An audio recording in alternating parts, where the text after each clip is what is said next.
जुन्नर विधानसभा मतदारसंघाची मतमोजणी प्रक्रिया लेण्याद्री येथे सुरू आहे। कार्यकर्त्यांचा मोठा जल्लोष आपल्याला या संपूर्ण मतमोजणी केंद्राबाहेर पाहायला भेटत आहे आणि चौथ्या फेरीअखेर जो निकाल प्राप्त झालेला आहे तो निकाल असा आहे।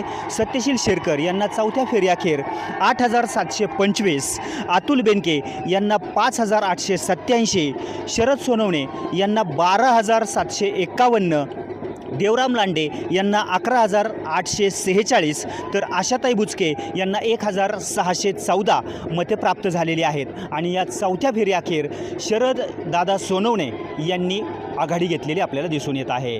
अधिक माहितीसाठी पाहत रहा समाज दर्पण।